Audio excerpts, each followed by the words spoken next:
Tuesday, the 11th of February. 4 games, pretty quiet. We've got a lot coming tomorrow, so calm before the storm, so to speak. We will cover all 4 games. We had an interesting lineup change for the Phoenix Suns. We had a Bulls performance, which, well, let's say if I was a Bulls fan, I wouldn't be super excited about what lies ahead based on today. Let's get into all of it. This is the Tuesday post-game show. Let's go balls deep. I'm the type to get shit done. You the type to observe. March Madness on my speakers, but today's November 23rd. Got something loud in the blunt, yeah. I don't say what I want, yeah. Probably somewhere sunny getting tan. Foreign women in the sun, yeah. That's all that I need. That's all that I need. That's all that I need. Got my brothers with me. Got my brothers with me and my mama's healthy. That's all that I need. Welcome to the Balls Deep podcast, brought to you by Fantasy Basketball International. I'm Adam King. Find me on Twitter and Blue Sky at AdamKing91. Find us on Google Podcasts, Apple Podcasts, Spotify, YouTube, anywhere and everywhere you consume your fantasy basketball content. We are part of the Old Man Squad at Old Man Squad on Twitter. 4 games. Now, Dan and I recorded a mailbag show earlier today. If you want to go and check that out, he's just tweeted something about it, so you can find that link. Go and have a listen. There was no pre-game show, partly because there was only 4 games and I was doing the show with Dan. And if you've listened to the show already, as Shining Knight already has, yes, I will say I'm questionable for day-to-day. I don't know what we want to list me. Played basketball last night and picked up a knee injury. We will see. I had x-rays today. I have an MRI on Friday. I have torn my ACL previously in my left knee. This was my right knee. It felt very similar, non-contact. Knee just buckled. I will say it doesn't feel as bad now as I remember it feeling last time. So the doctors seem to think it might be a meniscus, not an ACL, but we will find out on Friday. And we'll see. Although one thing to come out of it, I will not be playing basketball anymore. My wife has put her foot down, let's say. And fair enough too, fair enough. It does take me out of action in terms of helping because I can't really walk. Let's get into the action. 4 games. Toronto at Philadelphia. Raptors get the win, and another loss for Philly. They're heading down the plug hole, aren't they? Where are we? Where are the standings here? Philadelphia. So Philly are currently 20 and 33, and they are. Can I look at? There we go. So they are 11th, behind the Bulls. There you go. We'll talk about the Bulls in a minute. Behind the Bulls, 1 game ahead of the Nets, 3 games ahead of the Raptors. Yeah, not looking good for the Sixers, but let's start with the Raptors. Scotty Barnes, 33, 10 and 3, 2 steals, 1 block, shot the ball well. So a nice bounce back here in terms of efficiency and scoring, which is great to see. Quickly had his best game since returning, 23 points, 5 assists. No defensive stats, but the minutes are there. A little bit more aggressive on offense, so ramping up nicely. Grady Dick had 3 threes with 3 steals, so he was a nice streamer tonight if you added him in. Jonathan Mobo continues to start at center, but he's not a center. I know he was up against Embiid here, so that's a tough matchup, but a few defensive reads that he made were, a little questionable, I think. Know your opponent, understand that Joel Embiid has the slowest shot fake maybe ever, and has very little mobility, and he was biting on a lot of those. And anyway, it's he will start. He's fine if you want to stream him in, but I don't think he's someone we need to be picking up. Same can be said for Ochai Agbaji, who had 11 points in his 27 minutes. And obviously no RJ Barrett here. He remains out, although he was not upgraded necessarily, but his designation was changed from concussion to conditioning or something. So that would indicate, I was just going to move my leg. That would indicate that he has passed his concussion tests and the protocols, and is now just ramping up for a return probably after the All-Star break. Philly, Joel Embiid, I said he did play, 27 and 12, a steal and a block. Look, shooting wasn't great. His efficiency is not going to be super high, I don't think, just because he's got no lift anymore. So I would expect his shooting to be under 50% moving forward. Kelly Oubre had 12, 7 and 3, 2 steals, 1 block. Has to be rostered. He's just playing a lot of minutes. Tyrese Maxey, look, I mean, there was a dud coming, wasn't there? Because he's been playing very well. 5 points, 5 rebounds, 3 assists on 1 of 9 shooting. Now, Nick Nurse did say after the game that he thinks that Maxey could be dealing with something physically here. So I wouldn't be surprised at all if Maxey is given some, whether it's just for one game or after the All-Star break, they decide that they're just going to throw it in and they start resting him. And Embiid will continue to be rested. Paul George, still very mid, 14 points, 3 rebounds, 2 assists, 2 steals. One of the more disappointing players, I think, this year. He too will continue to miss games, I think. Justin Edwards had 9 points with a steal in 16 minutes, but it was Quentin Grimes who had 13, 7 and 4, 2 steals in 36 minutes and started the second half. I think we just need to add him. He will play most games. If he's going to play 30 plus when all 3 stars are healthy, then I think that his floor is probably 30 minutes now. So I think we need to add him. Yabusele had 8, 6, 2, and 1. He's sort of a soft hold, I guess, because Embiid is going to miss time. They do play tomorrow. So Embiid hasn't ruled out playing, but I doubt very much he plays. There's a chance Paul George doesn't play. There is 15 games, remember that. So you will have every player on your roster active tomorrow. So unless you've got a ton of injuries, Grimes might not be in your best 8 or 7 or 9. But I think he's worth picking up. All right, Knicks at Pacers. The Knicks hold on for the win here. Good game. Always is a good game between these two teams. 128 to 115. They pulled away late. It was closer than this. For the Knicks, Karl Anthony Towns, 40 and 12, 3 steals, 14 of 23 from the field, 9 of 9 from the free throw line. Very good. He had been struggling a little bit offensively. Maybe he's worked through that hand, thumb, finger issue, whatever it was he was dealing with. He looked really good here, as did Josh Hart. He had some early foul trouble, but that didn't slow him down. Still played 40 minutes, 30 points, 10 rebounds, 5 assists, 2 steals. Continues to be one of the more surprising players, I would say, this year. Bridges, Brunson, both of those guys sucked, but that's okay. We hold them. Precious Achiuwa had 9 and 12 with a block. He has to be held until OG is back. Now, OG was questionable for this one. They play tomorrow. There's a chance he's back tomorrow. So just keep an eye on the injury report to see if he is available. And Achiuwa would then be a drop. McBride had 15 points off the bench. Landry Shamet, 11 points off the bench. I'm not, as long as these guys are healthy, and this was with no OG, so you throw him back in there and the minutes shrink a little bit. So I'm not grabbing any of those bench players there. For the Pacers, Aaron Nesmith, no point adding him. Thomas Bryant, I thought he played quite well. 18 points, 9 rebounds, a block. They really need Miles Turner. Someone vacuums out there. But while Turner's out, Bryant is doing a serviceable job. Halliburton had 16 and 8. Not his best night. In fact, not great at all. Nembhard had 8 points with 3 steals. Again, I'm not going to... I just can't say that he's a must-roster player. Mathurin had 18 points and Ben Shepherd had 12 in 14 minutes. Mathurin is worth streaming in for points. TJ had some good moments, but really just had 6 assists. He is a streamer for assists, as we know.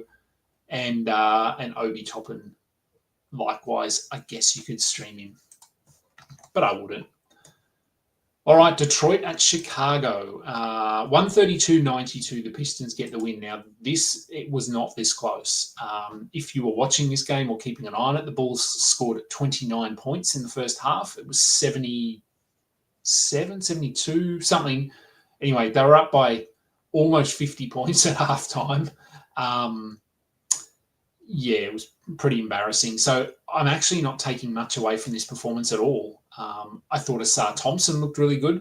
16 points, 4 assists, 4 steals, 2 blocks. This is a very Amen Thompson line, but only 22 minutes. That's the concern. It was a blowout, so we do need to factor that in, but he's typically playing 25 or fewer minutes. So I think he's okay if he fits your build. But I don't think you have to hold him if you are pretty good on the defensive side of things. You could look to move him and open up a streaming spot or grab someone who's playing 30, 32 minutes a night. We had some good performances off the bench. Malik Beasley had 24 points. Isaiah Stewart, 14. Duran was actually pretty disappointing in this one, 11 rebounds, 5 assists with his 4 points. But again, I don't care. For Chicago, does anyone care? It was... I mean, I can't find any positives from this performance, really. The fact that they didn't trade Vooch and they're pushing for this 10th seed, and what a joke. I don't know. Is there anything? It's really ugly reading. If we look down, 2 players in double digits. Matas Buzelis scored a team-high 12 points. I really don't know. What did they shoot? What was their percentage? 35% from the field, 21% from 3, and 63% from the free throw line. It's just disgusting, and I don't want to look at that box score anymore. It makes me throw up in my mouth a little bit. Memphis at Phoenix. Grizzlies get the win, 119-112. For the Grizzlies, Zach Edey started back to this sort of minutes are up, minutes are down kind of situation. 4 points, 9 rebounds, 2 blocks, 1 steal. It's probably just enough to hold. If you've got him on your team, you know that on a nightly basis you have to prep for a range of outcomes. Jalen Wells, I don't think we need to hold him anymore. He's still starting, but the minutes are down, they're healthy, so there's just not enough there for me. And then tonight it was Aldama, 14 and 5. He had 11 of those points in about 2 minutes. So outside of that little window, he really did nothing. Brandon Clark had 14 and 7 with a steal. Vince Williams played 17 minutes. Luke Kennard played 15. G.G. Jackson, 13. Scottie Pippen, 12. And they didn't even need John Conchar in there. So, you know my thoughts on Memphis. Jaren Jackson, Desmond Bain, Ja Morant, they're our holds. Everyone else is probably just a streamer.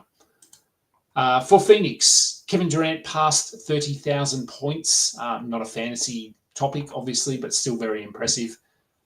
Nick Richards, I think we can just move on from Nick Richards at this point. 6 points in 16 minutes. Now, this is floor for him. This is worst case scenario, but he's not playing 28 minutes or anything like that. So I think we're okay to move on. Tyus Jones had 11 and 9 with 2 steals. He's been a little bit better of late, so that's fine. Bol Bol is the question here. What do we do? Look, you probably add him. 18 and 14, 2 steals, 4 blocks. That's absolutely a line that needs to be rostered. Am I confident that he sticks in this role? No, I'm not. There was no Bradley Beal in this one. Cody Martin will come in at some point, as will Vasily Micic, I assume. And I know they don't play center, but that's just going to mean that, Beal is going to play 30 minutes. So who loses there? Ryan Dunn probably loses 5. Ty Washington probably loses his minutes, but Grayson Allen's not losing minutes. Royce O'Neal probably loses a bit. The starters aren't. So I just don't see a path at the moment to Bol Bol playing 30 minutes a night, but he has played 3 good games in a row. they're basically just throwing, well, for lack of a better expression, they're throwing shit at a wall at the moment and hoping that it sticks, and it's not. They're outside the play-in at the moment. So although Bol Bol played well, they lost and they are losing. So he's not contributing to winning basketball, but he is a very good per minute producer. So get ahead of it, pick him up, but just be prepared for a situation where you might have to drop him in the next week or two. All right, let's get to some questions. And a Bol Bol question from Galahad. Yeah, look, I think pick him up if you want to. I'm not convinced. I'm not going to go out of my way to get him tonight. I'll have a look if he's available. Yeah, but do remember, like he's a good per minute producer, but he's not going to be super efficient for a big. Do they look to just start him at centre? They could do that. Nick Richards isn't doing anything, so they could move him to centre and bring in Royce O'Neal as a starter. Maybe. I think it's probably open slather at the moment for their rotation. Shining Knight, for a punt threes and free throw percentage build, would I rather Buzelis or Klingon? Look, probably in that build, it might be Klingon just. Buzelis does hit some threes. Klingon doesn't really. He can, but he doesn't. Buzelis is a good shot blocker, though, and probably is going to play more. No, look, maybe it is Buzelis, actually. I'll talk myself into Buzelis. Joseph Kim, should I drop Io for Asar? I feel like the Bulls' 7-guard roster is going to be holding him back from having... Yeah, he doesn't have any upside. Asar does to some degree, but I also don't see him playing 30 minutes a night. So I actually don't think either of them have a ton of upside compared to what we've seen, but Asar will definitely get you more on the defensive end if that matters to you. All right, Cookie Monster, who is worth the hold? Klingon or Bol Bol? Have both right now. Drop Io for Bol today. In your league, I don't think either will end up being a must roster player in a points league. Bol Bol is probably somewhat more fantasy friendly because he can hit threes. He's going to score a little bit more. Klingon is really just rebounds and blocks. That's it. So yeah, it's probably Bol for now. Mini. Grinding despite my injury. Yeah, I mean, sitting here is fine. It's getting up here that's a challenge, but that's okay. You guys don't have to watch that on a live show. So as long as I can get to my chair, I'm okay. Who do I like as an ad more? Alex Len or Maxence Prosper? Oh, God. Is neither an option? Surely there's someone better. I don't think Len's going to play a ton of minutes. He'll be used sporadically when they need a big body out there. Because I think they basically signed him because he was the only centre available. I don't think he's a great fit other than giving them that presence.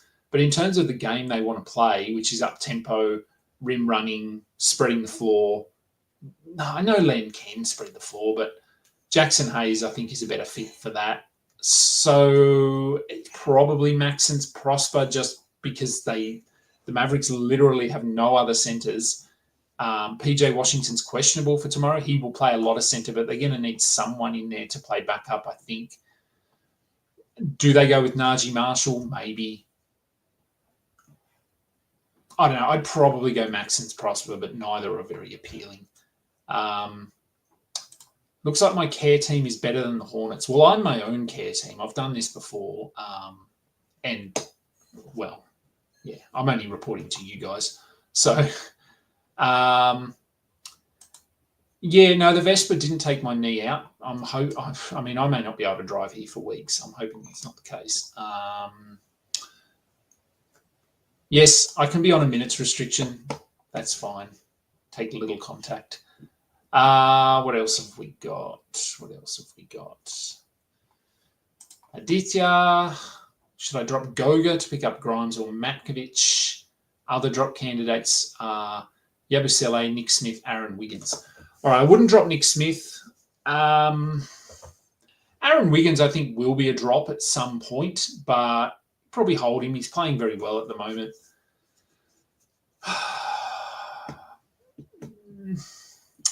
Goga or Yabusele? Goga has more upside, we know that, but man, he's been rough. Yabusele's floor is pretty safe. I think I'd take a flyer on both of those guys over Goga and maybe Yabusele at this point. So I think you could go either way. Is Asar better in my league or your league compared to Klingon and Bol? Does he have higher upside?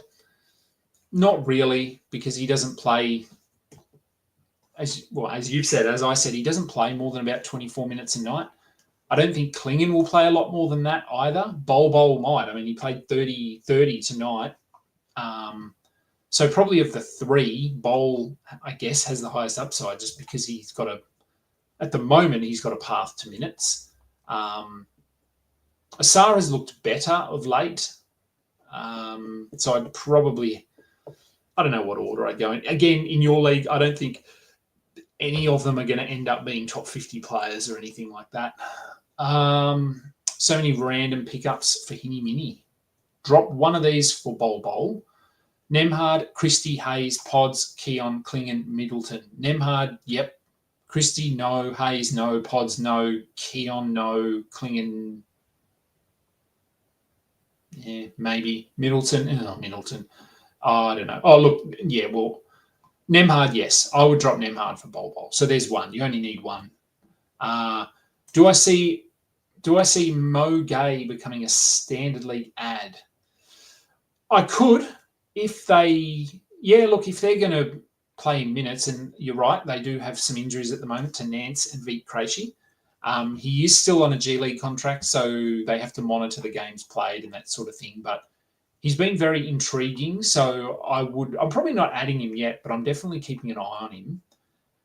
If you've got, depends on your league. If you've got the capacity to just add someone for tomorrow who you don't actually want to play, because all of our players are playing, and you've just got someone trashy that you want to drop, you could add Mo Gay and just see how he goes tomorrow. Don't have him active or anything. Just see what the minutes look like.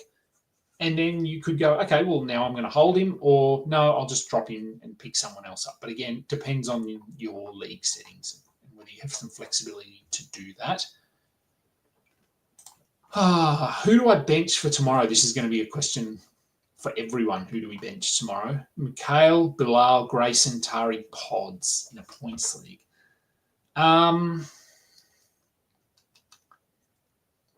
Mikhail wasn't good tonight.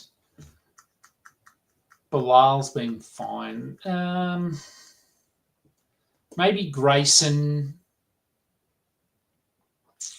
I'd probably start Mikhail Bridges just because he's got the highest upside here. So I'd probably start him, and then I'd probably start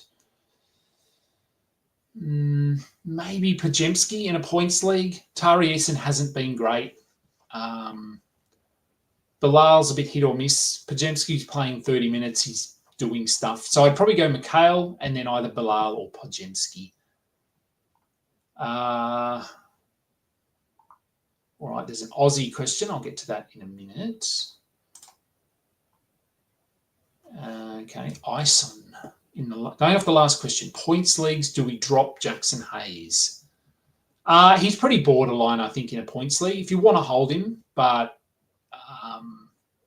I don't think he's a must roster player, no. He's not playing more than 24, 25 minutes.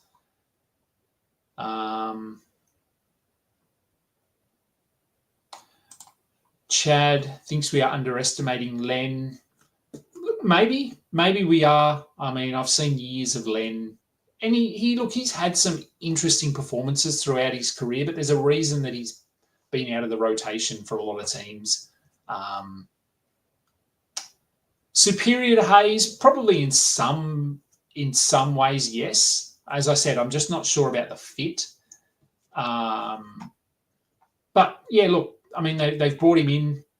He'll play. Some nights it might be 25. Some nights it might be 12. Other nights he might not be in the rotation at all. So it's going to be very up and down. The same can be said for Jackson Hayes, though, in that situation.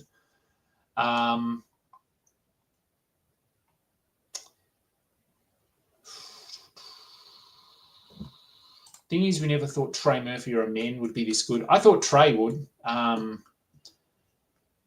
thought Trey had top 40 upside. Amen, probably not. He's had some luck, but I drafted him everywhere. Top, I think I was taking him in the 80s, maybe. I was a little bit higher on him. So obviously I didn't think he'd get this good this quick. I thought he would be this good. So I was pretty high on both of those guys. Asar, I'm not quite as high on him. I've always thought Amen is slightly better, but they do profile much the same. Bol Bol, I don't know. I mean, we've seen years of Bol Bol where he has these weeks of awesome performances and then he's out of the rotation for a month, and there's a reason for that. But as I said, Phoenix are just doing whatever they can to win at the moment. So, yeah, going at him.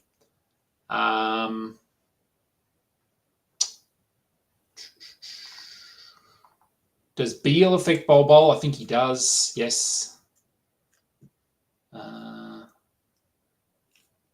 Thank you, Shining Knight. Yes, I do hope that this is... I hope I don't have to have surgery. That's probably what I'm hoping for, that it's just some rehab and sort of staying off my feet for a couple of weeks. But, again, we'll find out. When do I think Mark Williams is going to play? I don't know. Let me just... He's not... no, he's not... Oh, I can't think if he's on the injury report. Look, he won't play tomorrow. Let's put it that way. I'm not sure what his official status is, but yeah, if they're trying to, yeah, okay. So he is listed out on the official injury report, not with team. So yeah, we assumed that this would be post trade deadline, which it is going to be.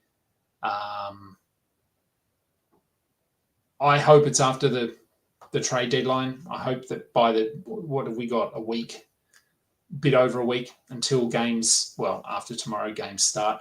So I'm hoping we can have it sorted by then. Do I think Scoot will be starting? I think so, yeah. Yep, I do. Where did I draft Alex Sarr? I didn't draft him anywhere. Yeah, look, he could. Top 50, maybe. He's got some pretty big holes in his game. Offensively, he's very rough, doesn't shoot at a high percentage for a centre. Good rebounder. I mean, and look, with no Valanciunas there, the minutes are his, the role is his, but I think he's probably going to miss some games. They do have Vukcevic there as well. They do have Rashawn Holmes. So I think he could have a good stretch of performances. Top 50, maybe. I'm probably not as high there on him. What position do I play on my team?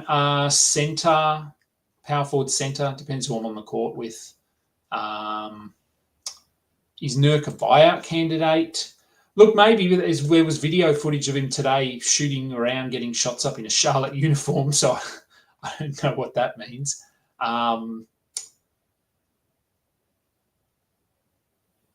Looks like Mark Williams will not play this season. There's a chance of that happening. I haven't heard anything to make me think that yet, but it's sort of unprecedented. I think once this is sorted, he will play somewhere. If I had to bet, if I was forced to put a bet on here of what happens with Mark Williams, I would say he just finishes the year in Charlotte, plays for Charlotte. Carl, holding both Nurk and Musa. Is there a chance for any of the two to hold value? Musa would be the one if there is a chance, because I think they've already said he is when Williams was traded, Musa is the starter, and he has started and he's played well. Nurk hasn't even played yet. So if Williams doesn't play for whatever reason, I think Musa over Nurk. If Williams comes back, Musa will be sort of one of those. He'll be a little bit like a Dayron Sharp has been. I think he'll do just enough, and then he'll step into a larger role when Mark Williams rests. Fierce Kane. How high am I on Lonzo? Worth stashing over to Sunmu.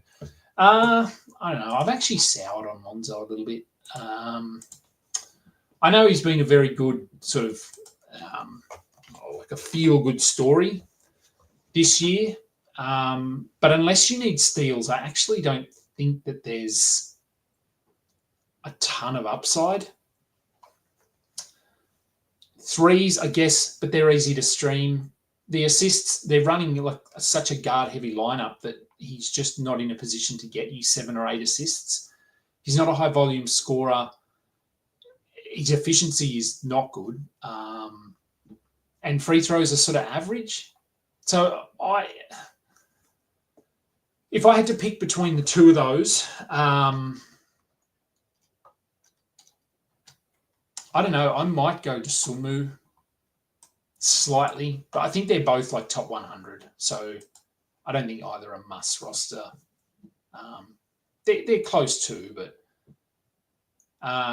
they did. Yes, Galahad. Charlotte did put out an announcement saying they were excited to have Mark Williams back and that he was their starting center. And then the next day was when they then said, we're going to try and argue this. So, I don't know. What's Buzelis's upside this year? Probably in that range with those other guys. I think. He's probably a bit higher than those guys, to be fair. Top 90, I'd say. A little bit higher. I'd probably have him like a round or two above Lonzo and Dosunmu. Chad. Should you try and acquire DeAndre Hunter from me to try and shore up your free throws? That must be in our league. That's in our old man squad dynasty league, which I believe I'm currently leading, if I'm not mistaken. I am. Look, number 1 is me, balls deep. Number 2 is Chad. So we're right up there. I've got a couple of injuries at the moment. I've got bloody LaMelo Ball, Julius Randle, Brandon Miller on that team. So I've got some injuries, but and I have Lonzo on that team. So yeah, it is a deep league for people wondering. I talk about Lonzo maybe not being a must roster. Our rosters are like, what are they? 24 deep or something? I don't know. They're very deep.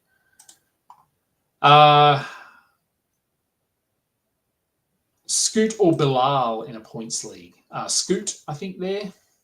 Eventually.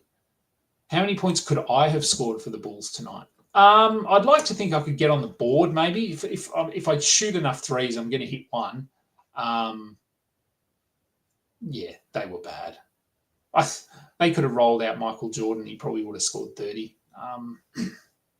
And Chad is a hospital ward, so you obviously have a lot of injuries as well at the moment. But you're still second, you see. You can often overcome injuries.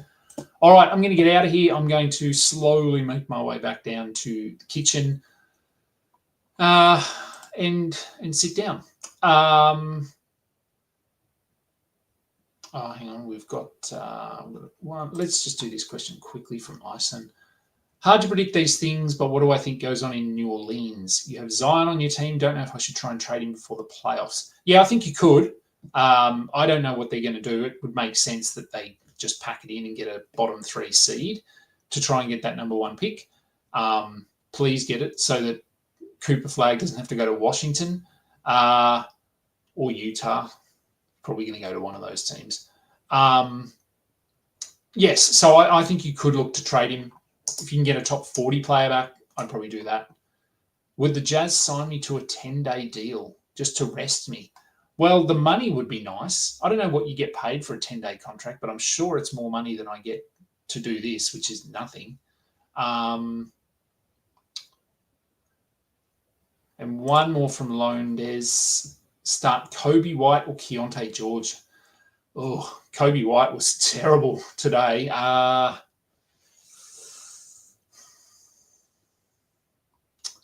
don't know. What's the Jazz injury report for tomorrow looking like?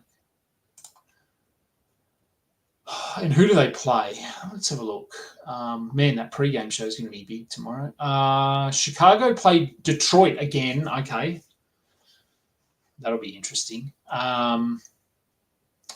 Lonzo probably returns. He's questionable with an illness. Utah play the Lakers, and looks like they've got all their guys at this stage tomorrow. So, I don't know. Do we think Kobe White can bounce back? They're in Chicago. They're playing Detroit again. Surely they have to turn things around, don't they?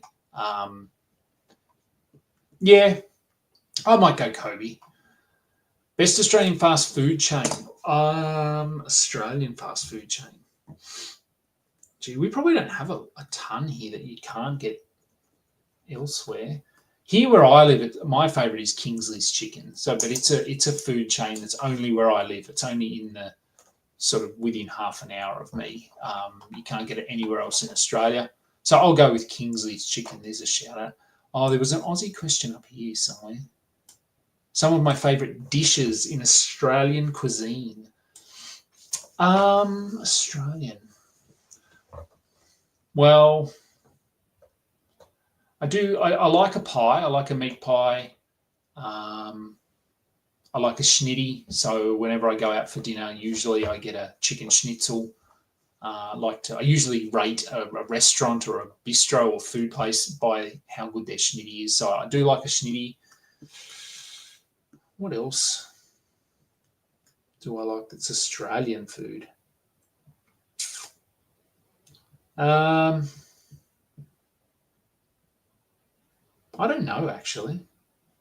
Well, Vegemite, I guess. But, I mean, I love Vegemite. That's an Aussie food. Yeah, I don't know. I eat a lot of pizza. It's not Australian. Does Hungry Jack's count even though it's just Burger King? I don't think so. It's the same thing. It's the same burgers. So I wouldn't count that as Australian. It's just an Australian version. I have no idea why it's called Hungry Jack's over here and not Burger King. Yeah, I don't know. What else do we have? Zambreros. I don't know if that's an overseas thing. Zambreros is pretty nice. I mean, there's places here, pint of Foster's. We don't drink Foster's here. It's such an Aussie thing, though, isn't it, Foster's? But, God, I don't think I've ever had a Foster's. I don't even know if you can buy them. You probably can, but I don't drink them. Yeah. Anyway, time for me to go. I'm going to go and try and help with dinner if I'm allowed. I will be back tomorrow. Well, I'm not going to work, so I'll be here with the pre-game show. What time do the games start? No, they don't start early. There's just a million of them on. So we might do a slightly later pre-game show. So maybe like 5 p.m. Eastern. We could roll it out. So an hour or two later than usual. And it'll be a pretty long one. So we'll get one done, assuming I can get up here. Friday, there may not be, Thursday. Oh, there are games Thursday. There may not be a pre-game show because my MRI is booked at 7 a.m. that day. So it depends how long I'm out doing that. All right. Thanks, everyone, for tuning in. Please go and download. Go and find the Mailbag Show, which Dan tweeted about. I'll probably do something later tonight about it as well. It was fun. It was always fun chatting with Dan. I'm Adam King. This has been the Balls Deep post-game show. Until next time, catch ya. You just listened to another episode from the Fantasy Basketball International Podcast Network. Thanks for joining us. And for more information about joining our community, please check out our website at FBI.